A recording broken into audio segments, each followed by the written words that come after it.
राधे राधे प्यारे भक्तों, शाम सदाशिव चैनल में आप सभी का स्वागत है। आज हम आपके लिए लेकर आए हैं कार्तिक महात्म्य का 30वां अध्याय। आइए सुनते हैं।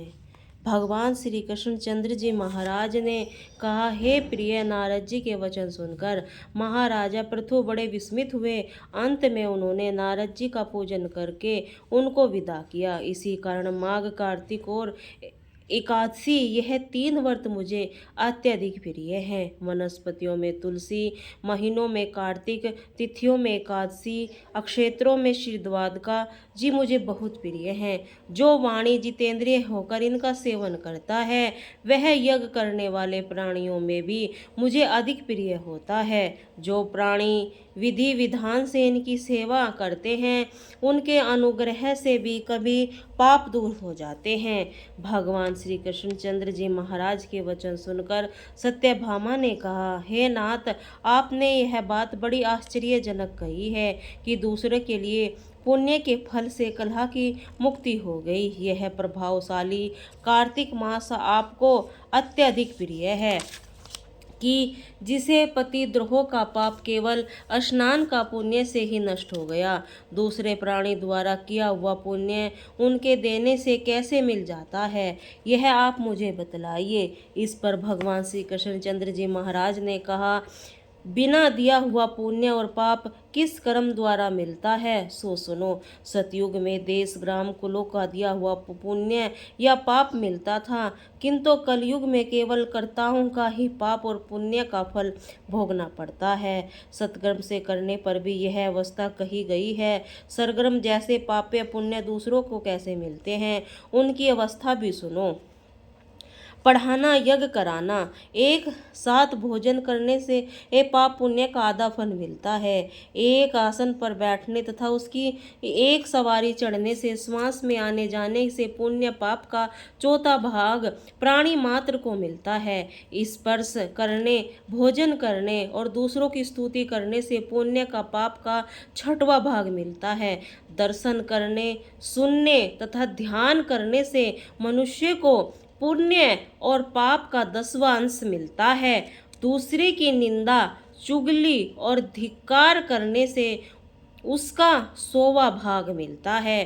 पुण्य करने वाले मनुष्य को जो कोई सेवा करता है, वह सेवा का भाग लेता है और अपना पुण्य उसे देता है। स्त्री, नौकर और शिष्य के अतिरिक्त जो मनुष्य दूसरों के सेवा करवा कर उसको पैसा नहीं देता, तो वह सेवक उनके पुण्य का भागी होता है।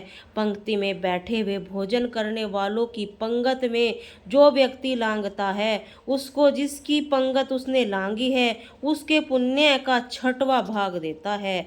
स्नान तथा ध्यान आदि करते हुए मनुष्य को जो व्यक्ति बातचीत करता है, उसे स्पर्श करता है, वह अपने पुण्य का 6वां भाग उसे दे डालता है। जो मनुष्य धर्म के कार्य के लिए दूसरों के लिए धन मांगता है, वह पुण्य का भागी होता है।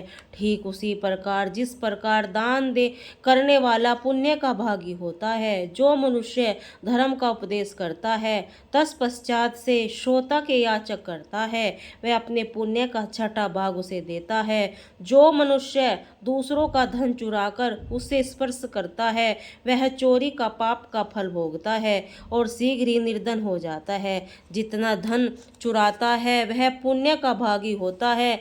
बिना ऋण के उतरे जो मनुष्य मर जाते हैं, उसको ऋण देने वाले सज्जन पुण्य के भागी होते हैं। शिक्षा देने वाला, सलाह देने वाला, सामग्री को जुटाने वाला, प्रेरणा देने वाला, यह सब पाप और पुण्य के 6ठे भाग को प्राप्त करते हैं। राजा प्रथा के पाप पुण्य के 5वां अंश का भागी होता है। गुरु शिष्यों का, पति पत्नी का, पिता पुत्र का, सती पति के किए वे पुण्य का 6वां भाग पाती हैं।